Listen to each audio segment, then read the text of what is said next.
नया साल, मुनीर की फिर वही पुरानी गलती। पीएम मोदी ने पाकिस्तान में प्रलय लाने की डेट तय कर दी है। मुनीर और हाफिज के चेले कसूरी का वो कश्मीर प्लान, दुनिया बोल रही है कि 2026 में मोदी नहीं छोड़ेंगे।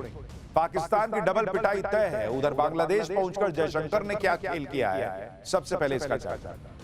हमने पाठशाला में आपको बताया ही था कि 2025 में तो मोदी ने सिर्फ ट्रेलर दिखाया था भाई, असली पिक्चर तो 2026 में रिलीज होगी और वही हो रहा है।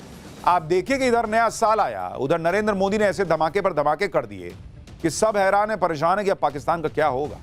क्योंकि यहां लोग जब पटाखे फोड़कर न्यू ईयर सेलिब्रेट कर रहे थे, नरेंद्र मोदी का नया भारत मिसाइलें मार मार के ऐसा न्यू ईयर सेलिब्रेट किया है कि पाकिस्तान में मुनीर की सिट्टी पिट्टी गुम हो। नरेंद्र मोदी के न्यू ईयर धमाकों से घबराए पाकिस्तान का क्या हाल है। आप खुद देखिए कि नया साल आया तो मुनीर ने भारत को फिर नई धमकी दी है। पहलगाम के मास्टरमाइंड आतंकी कसूरी ने भी भारत के खिलाफ नया जहर उगला है। बलूचिस्तान हाथ से निकलता देख मुनीर ने भारत को धमकी दी है, वहीं कसूरी कश्मीर का राग गा रहा है। यानी पाकिस्तान की दुम सीधी नहीं हुई है। पाकिस्तान खुद भारत को ऑपरेशन सिंदूर पार्ट 2 का न्योता 2026 में देगा और पीएम मोदी अपनी फुल प्रूफ तैयारी किए बैठे। आप खुद देखिए पिछले 10 दिनों में क्या क्या नहीं हुआ है भाई। बीते 10 दिन में भारत एक से बढ़कर एक घातक हथियारों की टेस्टिंग कर चुका है। ब्रह्मोस की तरह घातक प्रलय मिसाइल का टेस्ट हो चुका है। सोचिए जिसका नाम ही प्रलय है, वो पाकिस्तान में फटेगा तो प्रलय ही ना लाएगा। समंदर के अंदर से परमाणु हमला करने वाली बैलिस्टिक मिसाइल दागी जा चुकी। नेक्स्ट जनरेशन आकाश मिसाइल का टेस्ट हो चुका। नए साल पर भारत की सेना में रैमजेट इंजन वाले तोप के गोले आ गए। इजराइल से 1000 गाइडेड बॉम्ब खरीदे जा रहे हैं। भारत की तैयारी बहुत अलग लेवल पे चल रही है और मुनीर की हरकतें उसी लोअर लेवल पर है, वो सुधर नहीं रहा। और यही सब देखकर दुनिया जो है वो भविष्यवाणी कर रही है। कई लोग भविष्यवाणी कर रहे हैं कि 2026 में भारत और पाकिस्तान का युद्ध होगा ही होगा। और मुनीर के लिए कहां से बुरी खबर आई है कि इस साल भारत के साथ अफगानिस्तान भी पाकिस्तान को मिलकर फोड़ेगा, यह भी आज आपको बताने जा रहा हूं। भारत और अफगानिस्तान मुनीर को फोड़ेंगे। उधर कैसे बांग्लादेश में पीएम मोदी ने मुनीर का गेम बिगाड़ दिया है। पीएम मोदी ने कैसे बांग्लादेश में विदेश मंत्री एस जयशंकर को भेजकर अपनी चिट्ठी के जरिए मुनीर का खेल बिगाड़ा है, आज वो भी दिखाऊंगा। लेकिन पहले देखिए कि मुनीर भारत को धमका क्या रहा है और पीएम मोदी ने पाकिस्तान को फोड़ने के लिए क्या नेक्स्ट लेवल की तैयारी कर ली। यह युद्ध कब होगा, कैसे होगा, क्या अगले ही कुछ महीनों में या दिनों में हो सकता है, क्या खबर आ गई है, इस रिपोर्ट में देखिए।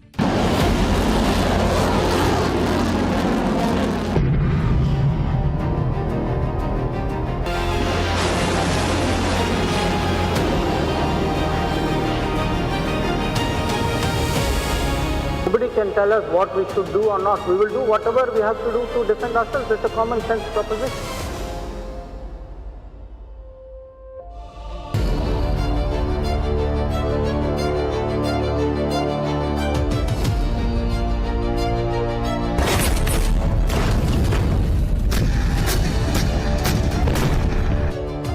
भारत की तोपें नॉन स्टॉप गोले बरसा रही हैं। समंदर का सीना फाड़कर मिसाइल निकल रही है। नए नए रॉकेट से पाकिस्तान को फोड़ने की तैयारी हो रही है। Next generation air defence system का टेस्ट चल रहा है। मतलब हर दिन भारत अपने नए नए हथियारों की धार चेक कर रहा है। ऐसा कोई दिन नहीं जा रहा जब नए हथियार की टेस्टिंग की खबर ना आए। इस टेस्टिंग को देखकर ही पाकिस्तान के पसीने छूट रहे हैं। पीएम मोदी ऐसी ताबड़तोड़ तैयारी कर रहे हैं कि पाकिस्तान को समझ नहीं आ रहा होगा कि पहले मिसाइल को देखें या रॉकेट को देखें या तोप की गोलों को अपडेट रखें। पाकिस्तान ये अच्छी तरह जानता है कि पीएम मोदी इन हथियारों से नए साल की आतिशबाजी तो करेंगे नहीं। ये हथियार पाकिस्तान के लिए ही और ये मेगा तैयारी इसलिए चल रही है क्योंकि पाकिस्तान अपनी हरकतों से बाज नहीं आने वाला। तो किसी भी दिन इन हथियारों की टेस्टिंग पाकिस्तान पर ही हो जाएगी।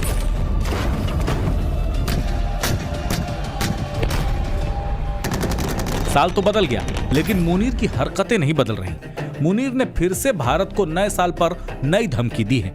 इस धमकी में मुनीर का डर साफ साफ दिख रहा है। आसिम मुनीर ने कहा कि पाकिस्तान की अखंडता का उल्लंघन होने पर निर्णायक प्रतिक्रिया दी जाएगी। सेना के बयान के मुताबिक आसिम मुनीर ने रावलपिंडी में स्थित जनरल हेडक्वार्टर्स में बलूचिस्तान पर आयोजित एक कार्यक्रम के दौरान भारत को ये चेतावनी दी। लेकिन मुनीर के इस बयान में उसका डर भी छिपा है, बलूचिस्तान को गंवाने का डर, पाकिस्तान के टुकड़े होने का डर। मुनीर ने फिर से भारत पर झूठा आरोप लगाते हुए कहा कि भारत समर्थित गुट बलूचिस्तान में हिंसा फैलाने और विकास को बाधित करने का काम कर रहे हैं। मुनीर ने ऐसे वक्त में भारत का नाम लिया है जब पाकिस्तान में मुनीर की खिल्ली उड़ रही है। उसे डरपोक जनरल कहा जा रहा है, जो नींद में भी बुलेट प्रूफ जैकेट पहनकर घूमता है और आर्मी दफ्तर में भी बुलेट प्रूफ शीशों के पीछे रहता है। मुनीर के साथ साथ उसके पाले आतंकी भी भारत का नाम लेकर जहर उगल रहे हैं। पहलगाम हमले का मास्टरमाइंड और लश्कर का डिप्टी चीफ सैफुल्ला तो इतना बौखला गया है कि वो कश्मीर से लेकर हैदराबाद और जूनागढ़ तक पर अपना दावा ठोक रहा है। इन आतंकवादियों का हैदराबाद और जूनागढ़ का नाम लेना ये बताता है कि आतंकवाद के खिलाफ भारत के एक्शन से ये लोग इतने बौखला गए हैं कि हैदराबाद से जूनागढ़ तक का नाम ले रहे हैं। मुनीर से लेकर आतंकी तक सब इसलिए बौखलाए हैं क्योंकि 8 महीने बाद भी ऑपरेशन सिंदूर की मार का दर्द पाकिस्तान झेल रहा है।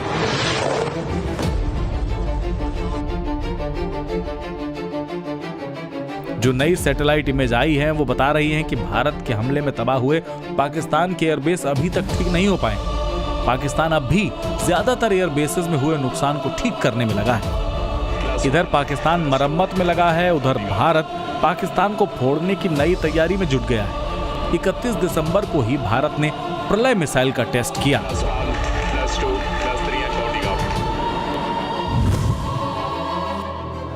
ब्रह्मोस की तरह ही घातक माने जाने वाली ये स्वदेशी क्वासाई बैलिस्टिक प्रलय मिसाइल है। इस परीक्षण में डीआरडीओ ने एक ही मोबाइल लॉन्चर से 2 मिसाइलों को बैक टू बैक फायर किया। जब एक साथ बैक टू बैक 2 मिसाइलें हमला करती हैं तो ये और ज्यादा घातक हो जाती हैं। प्रलय मिसाइल भारत की आत्मनिर्भरता का एक बेहतरीन नमूना है। ये पूरी तरह से स्वदेशी तकनीक पर आधारित है। प्रलय मिसाइल उड़ान के दौरान अपना रास्ता बदल सकती है, आखिरी समय में भी चकमा देकर दुश्मन को बर्बाद कर सकती है। इसे इंटरसेप्ट करना या हवा में मार गिराना बेहद मुश्किल होता है। 7,500 किलोमीटर प्रति घंटे की रफ्तार वाली ये मिसाइल 1000 किलो बारूद लेकर जा सकती है। इस मिसाइल की रेंज 150 से 200 किलोमीटर की है। पाकिस्तान अभी प्रलय के सदमे से बाहर आता उससे पहले ही भारत ने नए साल में पाकिस्तान को तोपों के नए गोलों से हिला दिया है। आज ही खबर आई है कि भारतीय सेना दुनिया की पहली सेना बन सकती है जो रैमजेट पावर्ड 155 mm तोप के गोले सेवा में शामिल करेगी। ये स्वदेशी तकनीक आईआईटी मद्रास और भारतीय सेना ने मिलकर विकसित की है। एक बार पूरी तरह विकसित होने पर यह तकनीक भारतीय सेना के सभी तोप सिस्टम पर इस्तेमाल की जा सकेगी। मौजूदा गोलों की रेंज 30-40 किलोमीटर होती है, लेकिन ये तकनीक इसे दोगुना कर देगी। ये तकनीक दुश्मन के पीछे के ठिकानों, command centres, logistic hubs, airfields पर सटीक हमला करने में सक्षम बनाएगी। इससे पहले 29 दिसंबर को भारत ने Pinaka long range guided rocket का सफल टेस्ट कर दिया, जो 120 किलोमीटर की रेंज में अचूक निशाना साध सकता है। 23 दिसंबर को भारत ने K4 बैलिस्टिक मिसाइल का टेस्ट किया था, जो पनडुब्बी से 3500 किलोमीटर की रेंज तक मार सकती है। पिनाका K4 बैलिस्टिक मिसाइल के साथ ही भारत ने एडवांस आकाश NG का सफल टेस्ट करके पाकिस्तान में दहशत फैला दी थी। भारत की तैयारी तगड़ी है। 2025 में ट्रेलर भारत दिखा चुका है, अब 2026 में पूरी पिक्चर दिखा देगा और इसकी भविष्यवाणियां भी होने लगी हैं।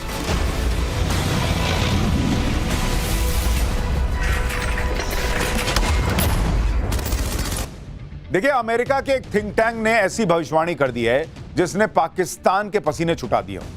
अमेरिकी थिंक टैंक ने साफ कहा है कि इस साल पाकिस्तान को भारत फोड़ेगा, अफगानिस्तान भी फोड़ेगा, यानी पाकिस्तान 2 तरफ से पिटेगा। अमेरिकी think tank council on foreign relations ने अपनी रिपोर्ट में भारत और पाकिस्तान के बीच युद्ध की आशंका जता दी है। अमेरिकी थिंक टैंक के मुताबिक भले ही वर्तमान में संघर्ष का विराम है, लेकिन युद्ध की चिंगारी अभी भी सुलगी हुई है। अमेरिकी थिंक टैंक को लगता है कि अगले युद्ध की वजह नया आतंकी हमला होगा, यानी पाकिस्तान फिर कोई आतंकी हमला करेगा और भारत इस बार पाकिस्तान को तगड़ा फोड़ेगा। रिपोर्ट में कश्मीर का जिक्र किया गया है, साथ ही यह भी कहा गया है कि भाई कश्मीर की वजह से युद्ध भड़कने का जिक्र है इसमें, यानी पाकिस्तान पिछले साल की तरह फिर से कश्मीर में कोई आतंकी हमला करवा सकता है। और जिस तरह के पहलगाम हमले का मास्टरमाइंड और लश्कर का आतंकी कसूरी कश्मीर का नाम ले रहा है, भाई उससे क्लियर दिख रहा है कि पाकिस्तान फिर मार खाने की तैयारी खुद कर रहा है। पाकिस्तान के लिए बुरी खबर यह भी है कि इधर से भारत फोड़ेगा, उधर से अफगानिस्तान भी नहीं छोड़ेगा। रिपोर्ट में पाकिस्तान और अफगानिस्तान के बीच भी फिर से सशस्त्र संघर्ष की आशंका जताई गई है। पाकिस्तान और अफगानिस्तान के बीच संघर्ष की वजह क्षेत्रीय उग्रवाद को बताया गया है। यानी बड़े बड़े थिंक टैंक कह रहे हैं कि पाकिस्तान फिर मार खाएगा, यह ना सुधरने वाला। और सिर्फ अमेरिकी थिंक टैंक ही नहीं, बल्कि भारत पाकिस्तान के युद्ध को लेकर बाकी लोग भी भविष्यवाणियां कर रहे हैं। कल ही पाठशाला में एस्ट्रो शर्मिष्ठा ने भारत पाकिस्तान के युद्ध को लेकर बड़ी भविष्यवाणी की थी। उन्होंने कहा था कि यह युद्ध 2026 में होकर रहेगा। सुनिए एक बार छोटा सा हिस्सा, फिर आपको बताता हूं कि बांग्लादेश में क्या हो रहा है। पीओके 2026 में आ पाएगा या नहीं आ पाएगा, और क्या ऑपरेशन सिंदूर पार्ट 2 2026 में होगा या नहीं होगा? अब मैं इसको ऑपरेशंस नहीं बोलूंगी। अब कोई सर्जिकल स्ट्राइक ऑपरेशंस ये सब नहीं होने वाला। अब जो होगा, अब वार होगा पाकिस्तान के साथ। हाँ, वार और ये 2026 में होगा मोस्टली। जो चैत्र नवरात्रि के आसपास, जो मार्च अप्रैल में, वहां पे होने की बहुत संभावना है, बहुत मैक्सिमम।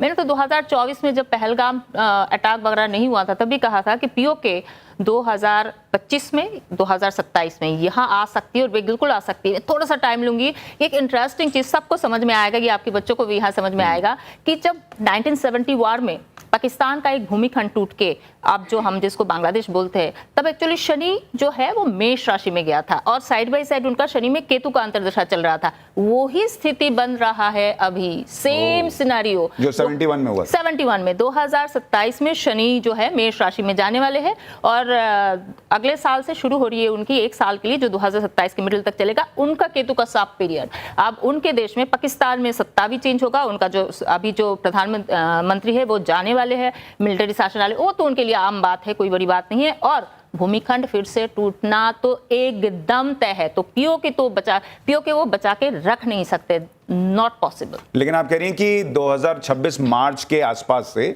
एक फुल फ्लेजेड वॉर होगी भारत पाकिस्तान की। अब भारत पाकिस्तान में अब फुल फ्लेजेड वॉर ही आप कह सकते हैं इसको, क्योंकि स्ट्राइक जैसा कुछ नहीं है, इससे तो बड़ी ही चीजें हैं। पाकिस्तान से युद्ध की इन भविष्यवाणियों के बीच भारत के विदेश मंत्री एस जयशंकर ने भी बड़े संकेत दे दिए। एस जयशंकर ने पाकिस्तान पर खुला ऐलान कर दिया है, साफ कह दिया है कि अगर पाकिस्तान आतंकवाद को जारी रखता है तो फिर भारत को भी जवाब देने का पूरा अधिकार है। सुनिए कैसे पाकिस्तान को भारत खुली चुनौती दे रहा है कि करोगे अगर तुम गलत काम तो फिर पिटाओगे। When you have bad neighbors, and if you look to the one to the west, if a country decides that they will deliberately, persistently, unrepentantly continue with terrorism, we have a right to defend our people against terrorism. We will exercise that right. How we exercise that right is up to us. Nobody can tell us what we should do or not. We will do whatever we have to do to defend ourselves. It's a common sense proposition. इधर भारत ने पाकिस्तान को tight कर दिया है, उधर तालिबान ने भी पाकिस्तान को कायदे से समझा दिया है कि ज्यादा उछलोगे तो अच्छा नहीं होगा। नए साल पर तालिबान के प्रवक्ता जबीउल्लाह मुजाहिद ने कहा कि पाकिस्तान तालिबान पर कंट्रोल करने की हिमाकत ना करे। तालिबान ने साफ कहा है कि वो अपने फैसले खुद लेता है, इस्लामाबाद इसमें टांग ना अड़ाए। तालिबान के प्रवक्ता ने कहा कि जब वो सत्ता में वापस आए तो पाकिस्तान ये चाह रहा था कि तालिबान उसके मुताबिक चले। तालिबान के प्रवक्ता ने साफ कहा कि पाकिस्तान को इस तरह सपने नहीं देखने चाहिए। तालिबान ने ऐसे वक्त में पाकिस्तान को हड़काया है जब अफगानिस्तान में अमेरिका के सबसे ताकतवर माने जाने वाले रीपर ड्रोन के ढेर होने की तस्वीरें वायरल हो रही हैं। दावा है कि अफगानिस्तान ने पाकिस्तान की तरफ भेजे गए अमेरिकी ड्रोन को धुआं कर दिया।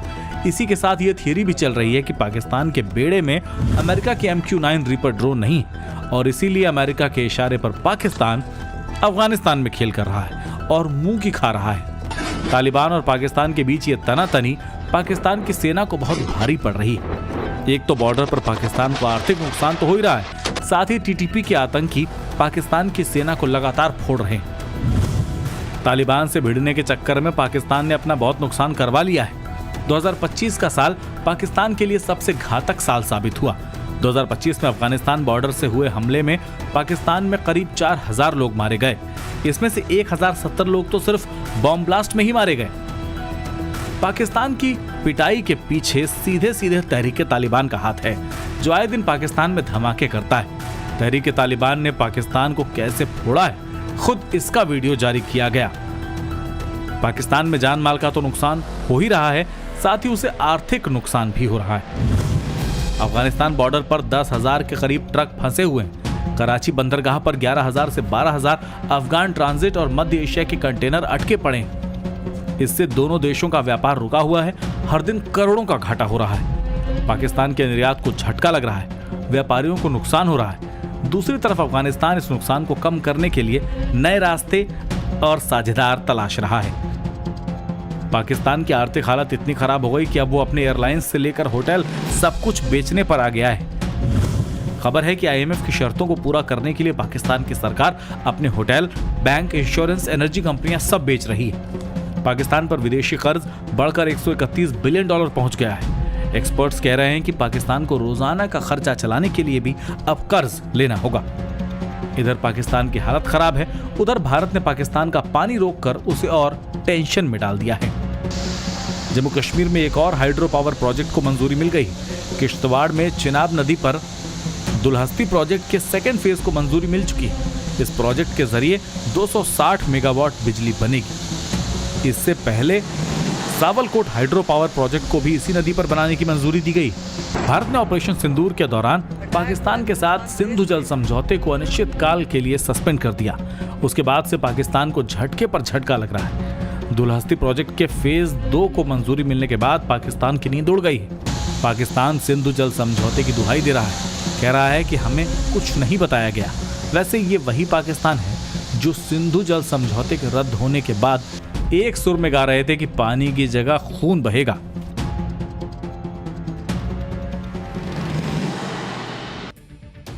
पाकिस्तान बांग्लादेश को लेकर भी बहुत उछल रहा था, लेकिन नया साल आते ही बांग्लादेश में भी नया खेल होने लगा है। नरेंद्र मोदी ने ऐसी चाल चली है जिससे पाकिस्तान को भी शॉक लगा होगा। भारत से बिगड़े रिश्तों के बीच भी पीएम मोदी ने विदेश मंत्री एस जयशंकर को बांग्लादेश भेज दिया है। विदेश मंत्री एस जयशंकर पीएम मोदी का एक लेटर लेकर बांग्लादेश पहुंचे तो यूनुस सरकार टेंशन में आ गई। बांग्लादेश में बीएनपी अध्यक्ष खालिदा जिया को श्रद्धांजलि देने गए विदेश मंत्री एस जयशंकर ने उनके बेटे तारिक रहमान से मुलाकात की, लेकिन भारत के विदेश मंत्री ने मोहम्मद यूनुस से कोई मुलाकात नहीं की। यानी क्लियर मैसेज चला गया कि तुम मिलने लायक भी नहीं हो, जिस तरह से तुमने बांग्लादेश का हाल कर रखा है। तनावपूर्ण माहौल के बीच विदेश मंत्री का बांग्लादेश जाना, मोहम्मद यूनुस से न मिलना बहुत कुछ कह रहा है। और इसके साथ साथ एस जयशंकर ने बांग्लादेश में अभी के वक्त की सबसे बड़ी पॉलिटिकल पार्टी के सबसे बड़े चेहरे से मुलाकात करके मोहम्मद यूनुस को समझा दिया कि मुनीर के चक्कर में फंसकर कुछ नहीं कर पाओगे। बांग्लादेश में पीएम मोदी ने कैसे मुनीर के प्लान पर पानी फेरना शुरू कर दिया है, इस रिपोर्ट में देखिए, आपको एक एक चीज समझ में आएगी।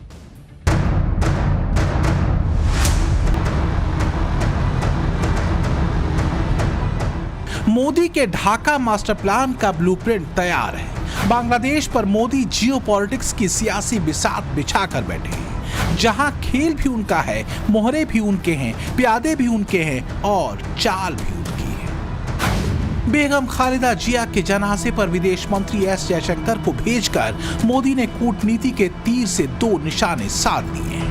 पहला है भारत बांग्लादेश के रिश्तों में आई तल्खी को नरम करना और दूसरा बांग्लादेश के नंबर 2 मैन को बांग्लादेश भेजकर दुनिया में संदेश देना कि भारत रिश्ते सुधारने में पहला कदम बढ़ा चुका है। बांग्लादेश से वापस आकर विदेश मंत्री ने क्लियर मैसेज भी दिया कि भारत से दूर होना उसके पड़ोसियों के अपने हित में नहीं है, क्योंकि भारत जिस स्पीड से आगे बढ़ रहा है, अगर वो भी ऐसी ही तरक्की करना चाहते हैं तो उन्हें भारत के साथ आना ही पड़ेगा। I was there in Bangladesh just 2 days ago. I had gone to represent India at the funeral of the former Prime Minister of Bangladesh, Begum Khalida Zia. There is as I said, a good neighbor, bad neighbor, but an overall neighborhood policy. Most of our neighbors, I think, have, the realization that India's growth is today a lifting tide. That if India grows, all our neighbors will grow with us. They will have many more opportunities. I think that, in a sense, is the message which I also took to Bangladesh. यहां भारत की ओर से 2 अहम कूटनीतिक संदेश देखने को मिले।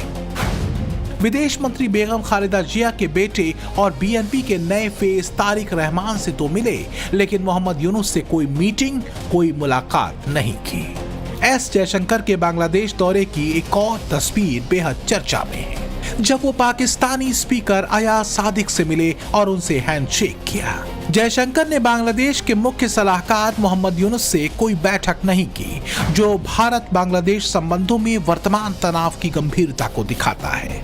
ये कदम खास तौर पर तब और ज्यादा अहम हो जाता है जब नेपाल के विदेश मंत्री और पाकिस्तान की नेशनल असेंबली के स्पीकर सरदार अयाज सादिक ने यूनुस से स्टेट गेस्ट हाउस में मुलाकात की।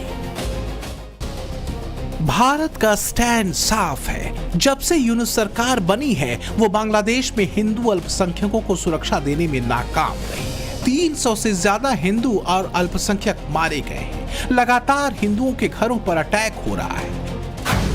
अब यूनुस सरकार ने हिंदुओं के अधिकारों पर भी डाका डालना शुरू कर दिया है। बांग्लादेश सरकार की ओर से 2026 की छुट्टियों की लिस्ट जारी की गई है। इस लिस्ट के अनुसार बांग्लादेश में हिंदुओं को सरस्वती पूजा, बुद्ध पूर्णिमा, जन्माष्टमी, महालया की कोई छुट्टी नहीं मिलेगी। इस सब के बीच जयशंकर की यूनुस से न मिलने की स्थिति एक साफ राजनीतिक संदेश के तौर पर सामने आई है, जो भारत की नाराजगी और गंभीर दृष्टिकोण को दिखाती है। दूसरी तरफ मुल्ला मुनीर के पैरों तले भी जमीन खिसकी जा रही है। बांग्लादेश के लिए जो जहरीला प्लान मुनीर के दिमाग में था, वो फेल होता दिख रहा है। मोदी के ढाका प्लान की तस्वीर जब से मुल्ला मुनीर ने देखी है, वो डर से कांप रहा है। मुनीर सोच रहा है कि बांग्लादेश में उस्मान हादी की हत्या के बाद चुनाव टल जाएंगे। हादी की मौत का ठीकरा भारत पर फोड़कर एंटी इंडिया सेंटिमेंट तैयार करके चुनाव को डिरेल किया जाएगा। लेकिन उस्मान हादी के भाई ने ही मुनीर और यूनुस का प्लान फेल कर दिया। हादी के भाई ने सामने आकर सीधे सीधे कह दिया कि चुनाव रोकने के लिए हादी को मरवाया गया है। और अब खुद भारत के विदेश मंत्री का बांग्लादेश जाना, वहां जाकर बीएनपी के टॉप नेताओं से मुलाकात करना, यूनुस से न मिलना और पाकिस्तानी असेंबली के स्पीकर से हाथ मिलाना, ये सब कुछ मोदी के टैक्टिकल मूव का हिस्सा है। मोदी का ढाका मास्टर प्लान तो अब खुद पाकिस्तानी ही मुनीर को समझा रहे हैं। पर मुल्ला मुनीर आंखों में पट्टी बांध कर बैठा है। जयशंकर के हैंडशेक पर पाकिस्तान इतराने लगा है। जयशंकर से हाथ मिलाने के बाद अयाज सादिक टीवी चैनलों पर जाकर कह रहे हैं कि हम नहीं, वो आए हमसे हाथ मिलाने। लेकिन मोदी नीति पाकिस्तानियों के दिमाग से ज्यादा तेज है। ये बात पाकिस्तानी हुक्मरानों को समझ में नहीं आ रही।